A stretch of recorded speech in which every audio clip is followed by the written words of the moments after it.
Assalamualaikum warahmatullahi wabarakatuh. Salam dan bahagia Bapak Guru hebat.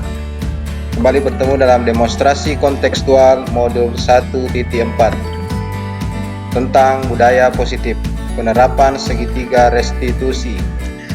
Perkenalkan, saya Muslimin dari SMKN 1 Kaliorang, calon guru penggerak Angkatan 9 Kabupaten Kutai Timur, Provinsi Kalimantan Timur. Berbicara tentang segitiga restitusi merupakan sebuah strategi yang dapat dilakukan sebagai proses menciptakan kondisi menuntun murid untuk memperbaiki kesalahan-kesalahan yang mereka lakukan. Dengan penerapan segitiga restitusi, murid diharapkan bisa kembali ke kelompok mereka dan telah memiliki karakter yang kuat dan memperbaiki kesalahan yang telah dilakukannya. Ada 3 tahapan dalam segitiga restitusi. Yang pertama, menstabilkan identitas. Yang kedua, validasi tindakan yang salah. Kemudian, menanyakan keyakinan. Adapun bentuk pertanyaan yang bisa muncul dalam tahap menstabilkan identitas, yang pertama adalah setiap orang pernah merasa bersalah. Kemudian, kamu bukan satu-satunya yang pernah melakukan kesalahan. Kemudian, di dalam validasi tindakan yang salah, bentuk pertanyaan yang bisa dimunculkan adalah, adakah cara yang lebih efektif untuk mendapatkan apa yang kamu butuhkan? Yang kedua, kamu tentu punya alasan mengapa melakukan itu. Kemudian yang terakhir, pada tahap menanyakan keyakinan, pertanyaan yang bisa muncul di saat tersebut adalah, kamu ingin menjadi orang yang seperti apa? Meyakinkan kelas apa yang telah kita sepakati. Pada tahapan pertama, yaitu menstabilkan identitas, memuat makna sebagai berikut. Berdasarkan prinsip membuat kesalahan adalah bagian dari proses pembelajaran. Kemudian yang kedua, berperan menggeser identitas murid dari identitas gagal ke identitas sukses. Kemudian, jangan mengkritik murid yang sedang mengalami identitas gagal. Kemudian, apabila di dalam tahapan ini mengajukan pertanyaan seperti, membuat kesalahan sesuatu yang wajar. Manusia tidak ada yang sempurna. Kita bisa memperbaiki masalah ini.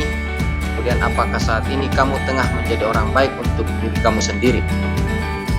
Di tahapan validasi tindakan yang salah, memuat makna, yaitu berdasarkan prinsip setiap perilaku berupaya memenuhi suatu kebutuhan tertentu. Guru akan bergeser dari pemikiran stimulus respon menjadi proaktif. Ketiga, mengenali dan mengakui kebutuhan murid itu dapat diperbaiki hubungan dengan murid. Kemudian, adapun bentuk pertanyaan yang bisa diajukan kepada murid, yaitu kamu bisa saja bertindak lebih gegabah dari ini. Kemudian, kamu bukan melakukannya tanpa suatu alasan tertentu. Kemudian kita bisa menanyakan, kamu melakukannya karena mempertahankan sesuatu yang penting bagimu.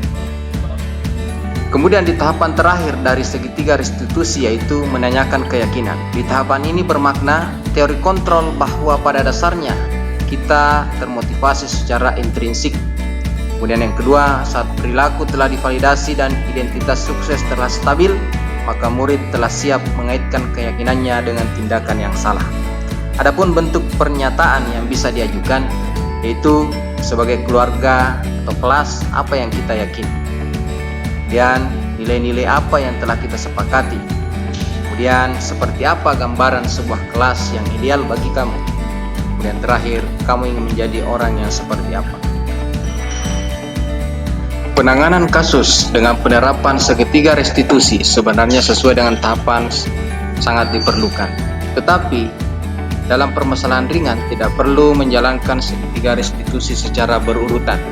Bila dengan langsung menanyakan, apa keyakinan yang kita sepakati? Berikut saya sajikan 2 kasus. Kasus pertama yaitu siswa membolos saat guru rapat. Ilustrasinya adalah seorang siswa yang bernama Gunadi kemarin dilaporkan tidak mengikuti pelajaran dikarenakan membolos sekolah ketika bapak guru sedang rapat. Assalamualaikum Pak. Waalaikumsalam. Saya mendapat laporan bahwa kemarin kamu membolos saat Bapak Ibu guru sedang rapat. Apakah itu benar? Iya Pak. Lalu kalian pergi kemana dan apa yang kamu lakukan? Saya pergi ke kafe Pak.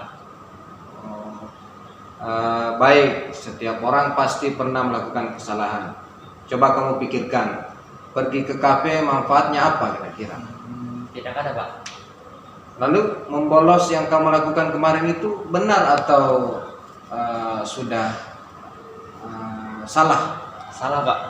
Saya sudah melanggar aturan dan membuat ibu jadi cemas. Dan juga bisa ditangkap Satpol PP kalau ketahuan membolos, Pak. Ya, jadi kenapa kamu membolos? Kemarin saya bosan di kelas, Pak. Kemudian ada teman yang ngajak membolos, jadi kami membolos, Pak. Ya, sekarang kamu sudah sadar ya? Apakah masih mau membolos lagi? Sudah, Pak. Kami minta maaf. Kami tidak akan membolos lagi. Baik. Untuk kedepannya, bila Bapak Ibu Bu Guru sedang rapat, apakah yang akan kamu lakukan? Dan apa yang akan kamu lakukan untuk memperbaiki kesalahan tersebut? Saya akan meminta tugas ke guru mata pelajaran, Pak. Baik. Semoga kamu mendapatkan pelajaran ya atas kejadian ini dan mendapatkan makna dari kesalahan yang pernah kamu lakukan ini. Iya, Pak. Terima kasih, Pak. Waalaikumsalam, Pak. Oke, wassalamualaikum. Kasus kedua yaitu Selasa siang, Pak Muslim tidak mengajar pelajaran bahasa Inggris di kelas 10 OTKP karena di waktu yang bersamaan harus mengikuti kegiatan pelatihan guru inovatif melalui daring.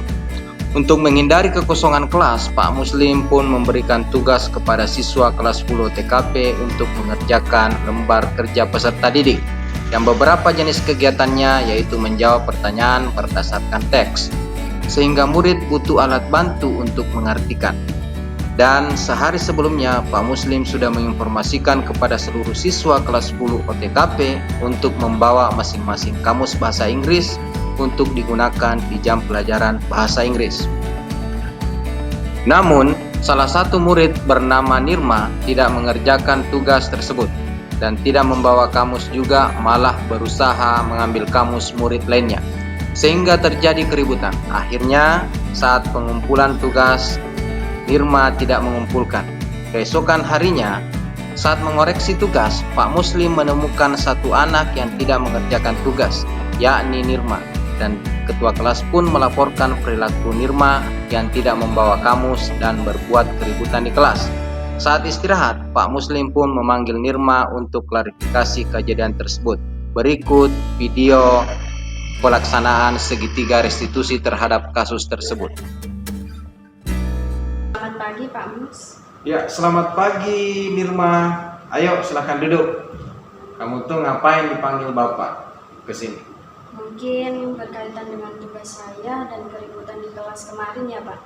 Ya benar. Tapi kamu kemarin masuk ya? Iya, Pak, masuk. Tapi saya tidak mengumpulkan tugas.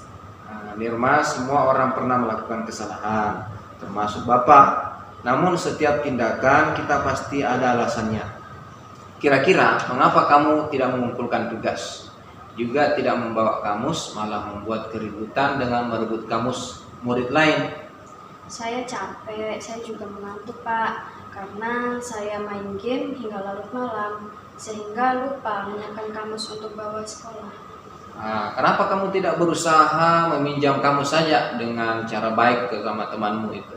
Sudah berusaha kok saya, Pak, tapi teman kelas saya aja yang pelit, tidak mau minjemin. Ya udah, saya rebut aja biar sama-sama kita nggak ngerjain tugas Bapak. Saya juga kesal sama teman yang pelit kayak gitu. Iya. Oh iya, begitu ya masalahnya. Saya paham dengan perasaan kamu. Tapi dengan memaksa orang lain itu juga bukan cara yang bagus, Nirma. Iya, Pak. Tapi setidaknya mereka bisa lah berbagi dengan saya. Baik. Jika seperti itu, menurut yang kamu lakukan itu sudah benar apa salah yang kamu lakukan itu? Saya mengakui saya salah melakukan itu. Ya, berarti kamu masih ingat dong dengan keyakinan kelas kita? Masih, Pak. Kalau masih ingat, kira-kira apa yang akan kamu lakukan sesuai dengan keyakinan kelas yang sudah kita buat tersebut? Saya akan meminta maaf karena tidak mengumpulkan tugasnya Bapak, dan juga yang kedua, saya juga akan meminta maaf kepada teman saya karena saya merasa bersalah telah merebut kamusnya. Yang ketiga, saya tidak akan mengulangi tidur larut malam. Dan yang keempat, saya akan mengerjakan tugas dari Bapak Ya. dan saya akan kumpulkan besok. Baik, dari semua itu keyakinan kelas kita yang mana itu? Selalu bertanggung jawab dan disiplin, Pak. Baik. Jadi Bapak apresiasi ya tanggung jawabmu, kamu sudah boleh istirahat kembali ke kelas. Lain kali jangan dilakukan hal yang seperti itu lagi ya. Iya. Terima kasih, Pak. Ya, Misi. sama-sama.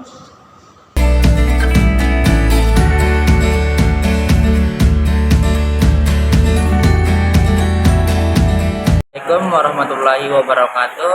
Perkenalkan, nama saya Gunadi, siswa kelas. Dalam hal ini saya menyampaikan bahwa perilaku membolos merupakan salah satu bentuk perilaku siswa yang melanggar peraturan di sekolah. Membolos merupakan suatu bentuk perilaku yang dapat memberikan dampak buruk bagi diri saya sendiri. Dengan adanya diskusi yang telah saya lakukan dengan Pak Muslim, maka saya bisa mengubah perilaku menjadi disiplin terhadap aturan sekolah dan berani bertanggung jawab terhadap apa yang saya lakukan. Terima kasih. Assalamualaikum warahmatullahi wabarakatuh. Perkenalkan, nama saya Nirma, siswa dari kelas 10 AKL. Dalam hal ini saya menyampaikan bahwa perilaku tidak mengerjakan tugas dan membuat keributan di kelas dengan merebut kamu siswa lain merupakan suatu bentuk perilaku yang melanggar peraturan sekolah dan ketertiban kelas. Perilaku tersebut dapat memberikan dampak negatif terhadap diri saya dan juga orang lain. Dengan adanya diskusi antara saya dengan Pak Muslimin, saya bisa merubah diri saya menjadi lebih disiplin dan berani bertanggung jawab terhadap apa yang telah saya lakukan. Terima kasih. Wassalamualaikum warahmatullahi wabarakatuh.